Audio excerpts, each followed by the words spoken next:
Carrot பன்னீர் stuffing paratha ready ஆயிடுச்சு. இந்த மாதிரி டிஃப்ரெண்ட்டாக ட்ரை பண்ணி பாருங்கள். பசங்களுக்கும் இந்த மாதிரி டிஃப்ரெண்ட்டாக ட்ரை பண்ணி ரெடி பண்ணி கொடுத்தீங்கன்னா அவங்கள ரொம்ப விரும்பி சாப்பிடுவாங்க. பராத்தா டிஃப்ரெண்ட்டாக ஒரு இது செய்யலாம். அதுக்கு ஃபஸ்ட்டு ஸ்டஃபிங் பண்ணிக்கலாம். அதுக்கு ஒரு கடாயில் ஒரு ஸ்பூன் எண்ணெய் ஊற்றிருக்கேன். அதில் ஒரு நார்மல் ஜீரகம் ஒரு ஸ்பூனும் கருஞ்சீரகம் ஒரு அரை ஸ்பூனும் போட்டுக்கிறேன்.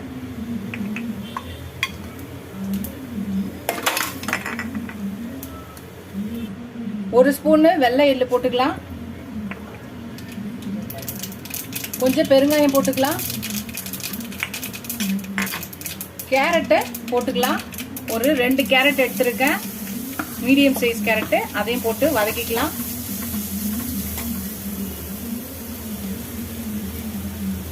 அப்புறம் பன்னீர், அப்புறம் பொட்டேட்டோ பாயில் பண்ணி துருவி வச்சிருக்கேன். அப்புறம் கொஞ்சம் கொத்தமல்லி, இது எல்லாத்தையும் போட்டுக்கலாம். தனியா பவுடர் போட்டுக்கலாம்.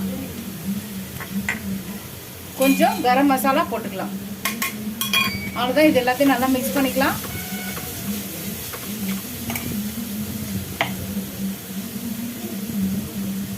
இதுக்கு தேவையான சால்ட்டு ஒரு அரை ஸ்பூனு சால்ட்டு போடுறேன்.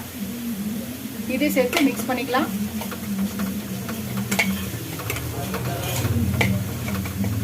உங்களுக்கு விருப்பமான வெஜிடபிள்ஸு ஈஸியாக குக் ஆகிற மாதிரி இருக்க வெஜிடபிள்ஸ் போட்டுக்கலாம்.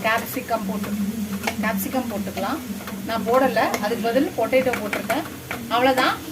இது நல்லா இதாகிடுச்சு. ஒரு அரை ஸ்பூன் ரெட் சில்லி பவுடர் போட்டுக்கலாம். அதை சேர்த்து மிக்ஸ் பண்ணிக்கலாம்.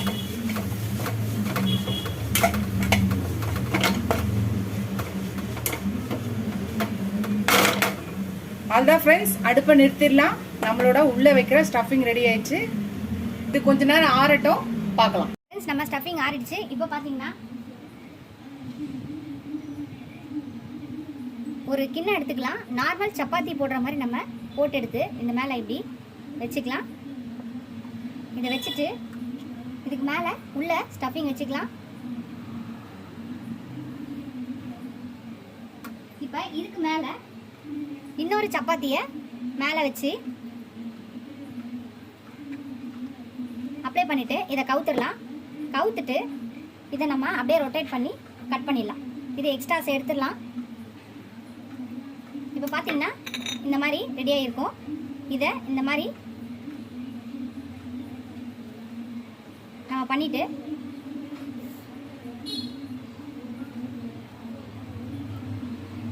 ஸ்போக் ஸ்பூனில் இந்த ஓரங்களில் இந்த மாதிரி ப்ரெஸ் பண்ணிக்கலாம்.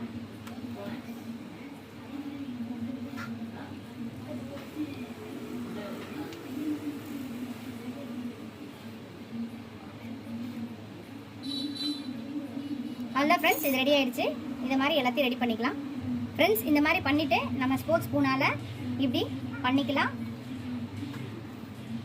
நானும் இப்போ ஃபஸ்ட் டைம் தான் ட்ரை பண்ணுறேன். ஸோ அதனால் சில தவறுகள் ஏற்படலாம். அதை நம்ம சரி பண்ணிக்கிறதுல தப்பு இல்லை. அவ்வளோதான் ஃப்ரெண்ட்ஸ், டிசைனுக்கு டிசைன் ஆச்சு, ஸ்டஃபிங் ஆச்சு. உள்ளே இருக்கிறது வெளியில் வராத இருக்கும். அதுக்கு தான் இது.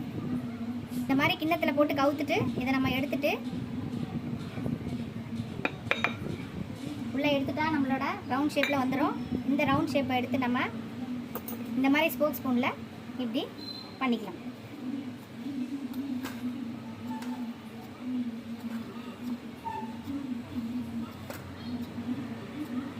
அவ்வளோதான், ரெடி ஆயிடுச்சு நம்மளோட டிஃப்ரெண்ட்டான ஒரு ஸ்டஃபிங் பராத்தா.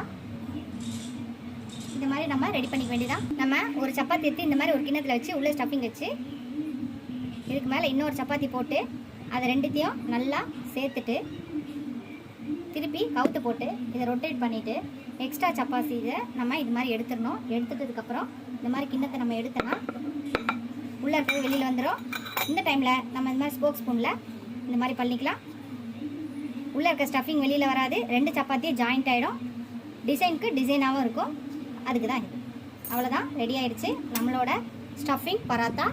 ஒரு டிஃப்ரெண்ட்டான டைப்பில் செய்யலாம். எப்பயும் ஒரே மாதிரி செய்யாமல் இந்த மாதிரி டிஃப்ரெண்ட்டாக செய்யலாம்.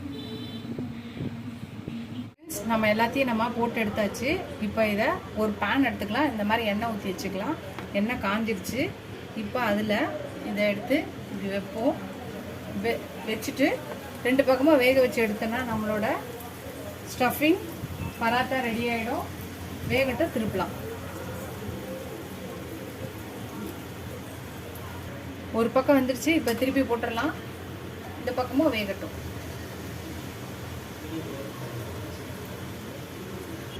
அவ்வளோதான் ஃப்ரெண்ட்ஸ், வெந்துச்சு நம்மளோட ஸ்டஃபிங் பராத்தா. டிஃப்ரெண்ட்டான ஒரு டிசைனில், டிஃப்ரெண்ட்டான ஃப்ளேவரில் ரெடி பண்ணியாச்சு. நீங்களும் ட்ரை பண்ணி பாருங்கள். தொட்டு ஃப்ரெண்ட்ஸ், நம்மளோட டிஃப்ரெண்ட்டான ஒரு ஸ்டஃபிங் பராத்தா ரெடி ஆயிடுச்சு.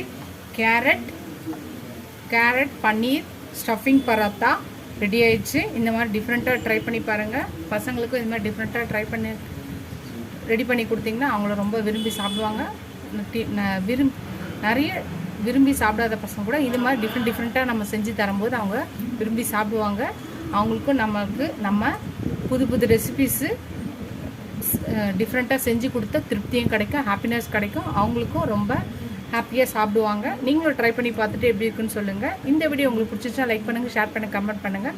ஃபஸ்ட் டைம் என் சேனலை பார்க்கணும், சப்ஸ்கிரைப் பண்ணிட்டு பாருங்கள். ஃபுல் வீடியோ பாருங்கள். உங்கள் ஃப்ரெண்ட்ஸ்க்கு இந்த சேனலை ஷேர் பண்ணி சப்ஸ்கிரைப் பண்ண சொல்லுங்கள். Keep supporting my channel, keep வாட்சிங் மை ஃபுல் வீடியோஸ். இதுவரையும் சப்ஸ்கிரைப் பண்ண எல்லா ஃப்ரெண்ட்ஸ்க்கு தான். சப்ஸ்கிரைப் பண்ணாதவங்க சப்ஸ்கிரைப் பண்ணிட்டு பாருங்கள். எனக்கு என் சேனலுக்கு சப்போர்ட் பண்ணி நினைக்கிறேன். நீங்கள் எவ்வளோக்கு சப்ஸ்கிரைப் பண்ணி லைக் பண்ணீங்களோ அவ்வளோக்கு எனக்கு என்கரேஜிங்காக இருக்கும், சப்போர்ட்டிங்காக இருக்கும். நான் புது ரெசிபிஸ் கூட ஹெல்ப்ஃபுல்லாக இருக்கும். இதோட அடுத்த வீடியோவில் அடுத்த ரெசிபியில் பார்க்கலாம். Tata, bye bye friends.